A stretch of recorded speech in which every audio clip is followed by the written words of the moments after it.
अशा प्रकारे थोडी पपडी घेऊन आपण ते गरम तेलात तळून घ्यायची आहे। अशा प्रकारे तळून घेतली आहे आपण। आता ती काढून घेऊया। मी शेंगदाणे गरम तेलात तळून घेतलेला आहे व पपडी तळून घेतली आहे। आता आपण हिरव्या मिरच्या तळून घेऊया। हिरव्या मिरच्या थोड्याफार तळून द्यायच्या असत्या अशा प्रकारे। आता हे सगळं आपण मिक्स करून घेऊया पापडीमध्ये।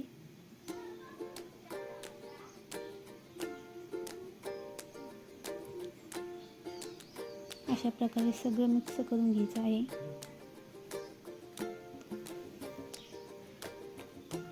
आता आपण थोडासा कढीपत्ता गरम तेलात तळून घ्यायचा आहे। कढीपत्ता सगळा मिक्स करून पापडीमध्ये टाकून द्यायचा आहे।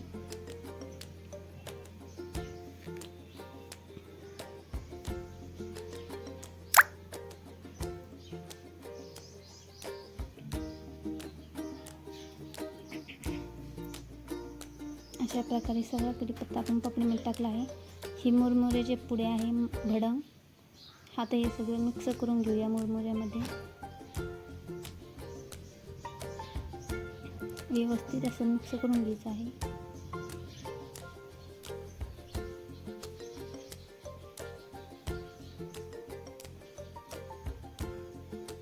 सगळं व्यवस्थित मिक्स करायचं आहे। पापडी सगळीकडं मिक्स झाली पाहिजे।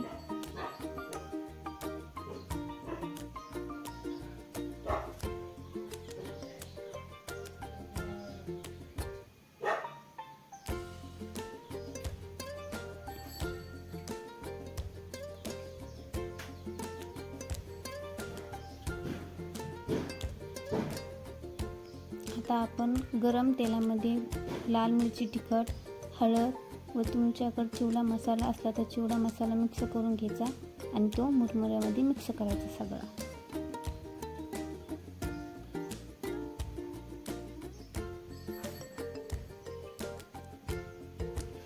मसाला व्यवस्थित मिक्स झाला पाहिजे म्हणजे सगळ्या मुरमुरे व पापडीला तो लागेल।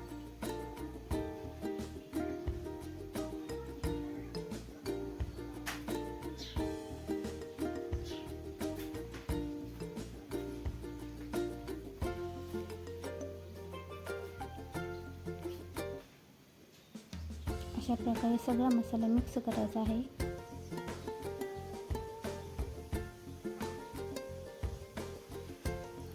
आता आपण शेव बारीक करून घेऊया आणि शेव बारीक केल्यानंतर मुरमुऱ्यामध्ये मिक्स करून टाकूया। अशा प्रकारे शेव बारीक करायची आहे। आता हे मुरमुरे व चिवडा म्हणून तयार होईल। शेव चांगली मिक्स करायची आहे।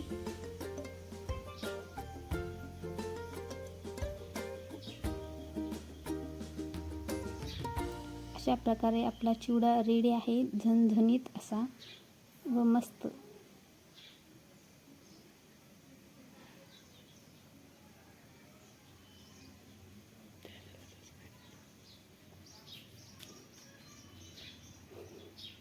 आमच्या चॅनलला सबस्क्राईब व लाईक करा। आपला चिवडा रेडी आहे, खाऊन घ्या।